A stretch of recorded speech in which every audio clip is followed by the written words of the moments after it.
राज सुंदरी देवी और लक्ष्मी लाकरा के बाद में अब हम बात करते हैं रुकैया सखावत हुसैन के बारे में। रुकैया सखावत हुसैन उर्दू, बंगला और अंग्रेजी इन भाषाओं की जानकार और इसमें पढ़ना लिखना सिखा। देखिए उस समय तो हम इसको स्टार्ट करते हैं। उर्दू, बंगला और अंग्रेजी में पढ़ना लिखना सीखा रुकैया सखावत ने। उर्दू, बंगला मीन्स बंगाली तथा अंग्रेजी में पढ़ना लिखना सीखा। पढ़ना, हम बात कर रहे हैं महिला शिक्षा की, और महिला शिक्षा में ये तीसरी महिला के बारे में हम जानकारी प्राप्त कर रहे हैं। प्रश्न सीधे सीधे आते हैं। रुकैया सखावत ने 25 वर्ष की उम्र में अंग्रेजी में सुल्ताना का स्वप्न नामक एक कहानी लिखी। 25 वर्ष की उम्र में अंग्रेजी भाषा में, अंग्रेजी में सुल्ताना का स्वप्न, याद रखना है ना, सुल्ताना का स्वप्न कहानी लिखी।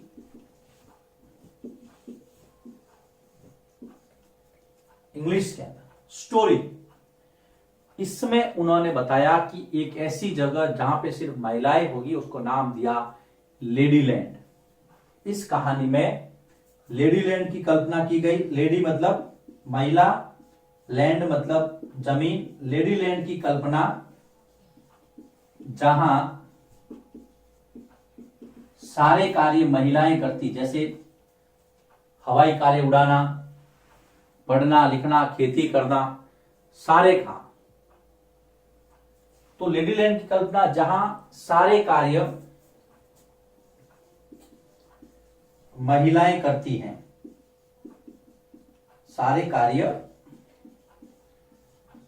महिलाएं करती है। सीधा सीधा प्रश्न आता है, सुल्ताना का स्वप्न कहानी किसने लिखी और कौन सी भाषा में लिखी? 1910 में इन्होंने कलकत्ता में विद्यालय खोला जहां पर बालिका शिक्षा के लिए प्रयास किए गए। 1910 में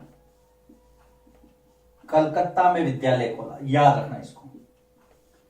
1910 में कलकत्ता में एक विद्यालय खोला। तो यहां पर आपको ध्यान में रखना है रुकैया सखावत हुसैन के बारे में। भाई उर्दू, बंगला और अंग्रेजी के जानकार, 25 साल की उम्र में कहानी लिखी। जो कहानी इंग्लिश में लिखी गई उस कहानी का टाइटल सुल्ताना का स्वप्न है ना, जहां पर लेडीलैंड की कल्पना की गई, सारे काम महिलाएं करेंगी वहां पर। 1910 में उन्होंने कलकत्ता में विद्यालय खोला। प्रश्न कैसे भी घुमा के आ सकता है, आपको कंसेप्ट क्लियर रखना है। बेगम रुकैया सखावत हुसैन कलकत्ता में स्कूल खोला।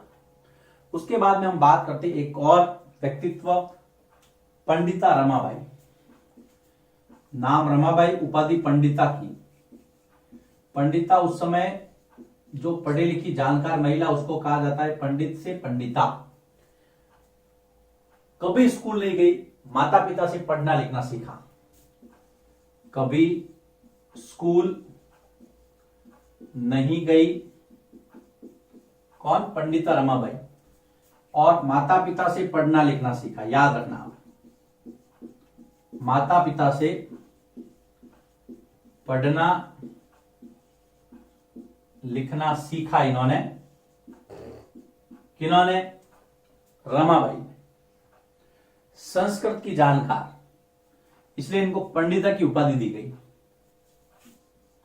संस्कृत भाषा की जानकार होने के कारण, संस्कृत भाषा की जानकार के कारण इनको पंडिता की उपाधि दी गई, याद रखना। पंडिता, हाँ पंडिता में इसको छोटा कर देते हैं हम, मिस्टेक नहीं होनी चाहिए। हाँ, पंडिता की उपाधि, टाइटल दिया गया इनको। उस जमाने में पंडिता का टाइटल मिलना अपने आप एक बड़ी बात थी। उसके बाद में हम थोड़ा आगे चलते हैं। 1858 में, 1858 में पुणे के पास खेड़गांव में इन्होंने एक मिशन स्थापित किया। 1858 में पुणे के पास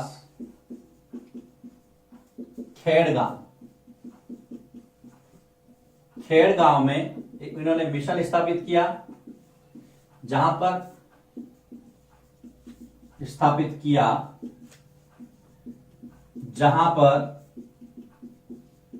विधवा महिलाओं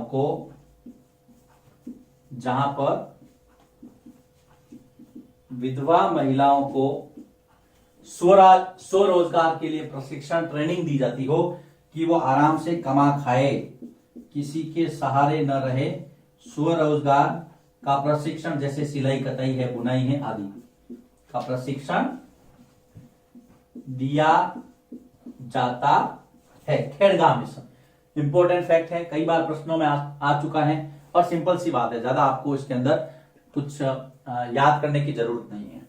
इसके अलावा एक फैक्ट दिया है 8 मार्च, महिलाओं से संबंधित बातें हो रही तो आपको ये डेट ध्यान में रखनी है।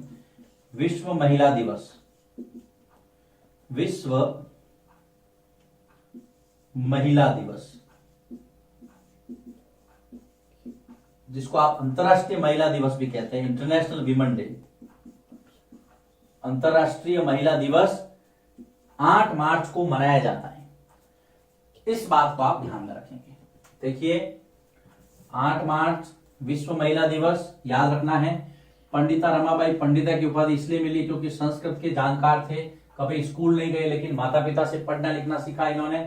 1858 में पुणे में इन्होंने खेड़गांव के पास में मिशन स्थापित किया, जहां पे विधवा महिलाओं को स्वरोजगार हेतु प्रशिक्षण दिया जाता है। सिलाई कटाई बुनाई या और भी दूसरे जो काम है वो उनको सिखाया जाता है, ताकि वो अपने आने वाले समय में किसी के ऊपर आश्रित नहीं रहे, खुद का जीवन खुद बसर कर सके आराम के साथ में। 8 मार्च अंतरराष्ट्रीय महिला दिवस या विश्व महिला दिवस, कोई भी प्रश्न आ सकता है।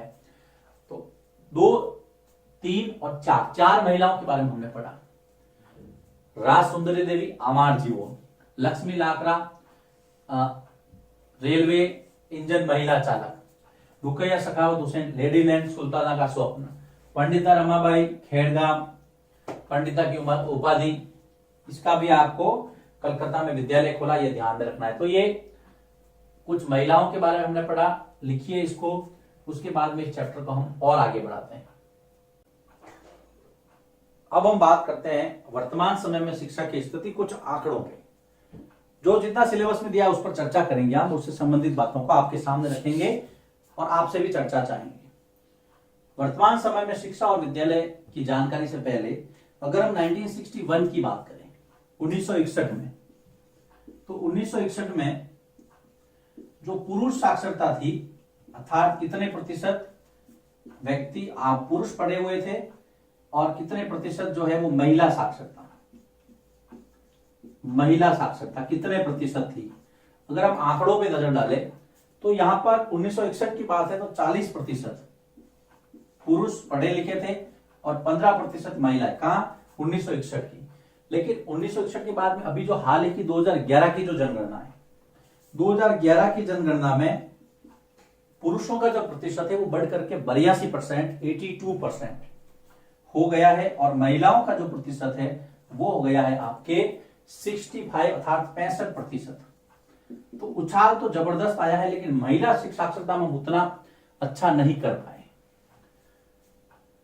अभी आपके सामने जो टेबल नजर आ रही है, उस टेबल में आप देखेंगे कि अनुसूचित जाति अनुसूचित जनजाति की जो लड़कियां हैं उनका जो साक्षरता प्रतिशत और मुस्लिमों का उनसे ज्यादा जो खराब है जो माइनॉरिटी है मुस्लिम है। देखिए अगर हम अनुसूचित जाति और जनजाति की बात करें, अनुसूचित जाति तथा जनजाति, इनकी जो लड़कियां हैं उनका ठहराव औसतन 3 वर्ष ठहराव है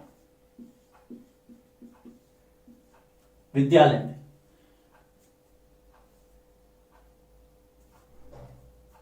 और जो मुस्लिम है, सॉरी यहां पर ये SC ST की जो लड़कियां ना उनका 4 वर्ष ठहराव है और जो मुस्लिम लड़कियां उनका ठहराव उससे भी कम है, 3 वर्ष है। ये एवरेज बता रहे हैं, औसत ठहराव मुस्लिम लड़कियों का है 3 वर्ष।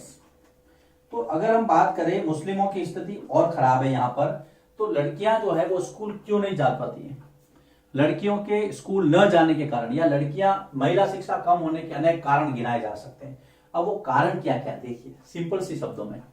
एक तो ग्रामीण और जो पिछड़े क्षेत्र हैं, ग्रामीण व पिछड़े क्षेत्रों में सबसे पहली बात है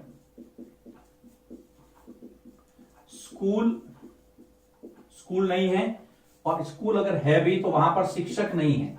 जब टीचर ही नहीं होंगे तो पढ़ाएगा कौन?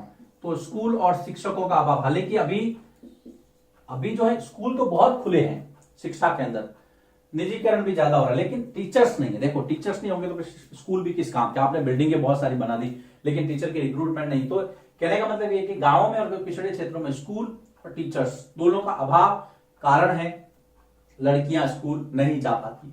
और अगर बात करें तो दूर क्षेत्रों में स्थित विद्यालय, दूर क्षेत्रों में स्थित विद्यालय जहां पे दूर दूर है तो वहां पे लड़कियां स्कूल नहीं जाती, और साथ में अगर जाना भी चाहे तो वहां पर आवागमन के साधनों का अभाव है, आने जाने के साधन नहीं है। तो ऐसे मामलों में आवागमन के साधनों का अभाव, तो ऐसे मामलों में फिर लड़कियां स्कूल नहीं जा पाती। तीसरी बात अगर हम करें तो लड़कियों के मामले में लड़कों को प्राथमिकता दी जाती है, लड़कों को शिक्षा में प्राथमिकता दी जाती है। शिक्षा में प्राथमिकता देने, ये देने लिखा है मैंने ना, देने की रूढ़िवादी धारणा की रूढ़ियां ऐसी है लड़कों को पढ़ाओ लड़कियां पढ़ के क्या, बहुत सिनेरियो चेंज हुआ, लेकिन फिर भी गांवों में दूर दराज ढाणियों में आप देख सकते हैं जहां पर मान लीजिए घर में 2 लड़के हैं और 2 लड़कियां हैं, तो लड़कों को पहले पढ़ाएंगे, उनकी आर्थिक स्थिति भी खराब हो जाती है, पैसे नहीं होते हैं, तो फिर क्या लड़कियों को, इसलिए बालिका शिक्षा को जहां तहां बढ़ावा दिया जा रहा है, वो इसी वजह से दिया जा रहा है लड़कियों। उसके अलावा कई बार भेदभाव भी होता है, तो भेदभाव के कारण भी लड़कियां स्कूल छोड़ देती। अगर प्रश्न पूछा जाए कि लड़कियों के स्कूल न जाने के क्या कारण गिना सकते हैं आप, तो आप बेझिझक जो है ये 3-4 कारण आप लिख देना। कहीं पर अंक कटने की गुंजाइश नहीं है। ये कुछ आंकड़े हैं जो सिलेबस में दिए 1961, 2011, ये भी आप सामने रख सकते हैं। ठहराव रख सकते हैं कि अनुसूचित जाति जनजाति 4 वर्ष ठहराव है, लेकिन मुसलमानों की स्थिति उससे भी खराब है। अब हम यहां पर एक योजना की बात करेंगे, बेटी बचाओ बेटी पढ़ाओ। 22 जनवरी 2015, याद रखना, एक बेटी बचाओ बेटी पढ़ाओ, ये योजना भारत सरकार की है। भारत के प्रधानमंत्री माननीय श्री नरेंद्र भाई मोदी ने 22 जनवरी 2015 को इस योजना की शुरुआत की थी, याद रखना, 22 जनवरी 2015 भारत के प्रधानमंत्री ने पानीपत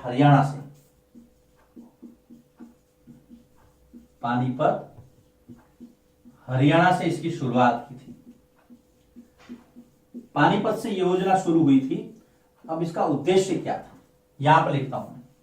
इस योजना का उद्देश्य था, पहला, लिंगानुपात बढ़ाना। लिंगानुपात का मतलब होता है 1000 पुरुषों पर जो महिलाओं की संख्या है उसको बढ़ाना, क्योंकि हरियाणा में लिंगानुपात सबसे कम है। तो एक तो लिंगानुपात बढ़ाना, लड़के और लड़कियों की संख्या बराबर रखना। लिंगानुपात के मामले में अभी हम पीछे हैं। दूसरी बात, लड़कियों बालिका शिक्षा को बढ़ावा देना। दूसरा इसका जो उद्देश्य है, बेटी बचाना भी है और बेटी पढ़ाना भी है, तो बालिका शिक्षा को बढ़ावा। तो देखिए सिलेबस में दिया है, अच्छी बात है, अच्छी योजना है सरकार की। तो आपको 2 उद्देश्य याद रखना है, कब शुरू हुई ये योजना, ये ध्यान में रखना है, किसने शुरू की, कहां से शुरू की। ये बहुत अच्छी योजना है, तो इसके 2 उद्देश्य आपको ध्यान रखने। ये 4 क्यों लड़कियां स्कूल छोड़ देती है, ये सारे हमने आपको ध्यान में नोट्स बनाना है, इसके लिखिए इसको। उसके बाद में हम इसी वीडियो को आगे बढ़ाते हैं।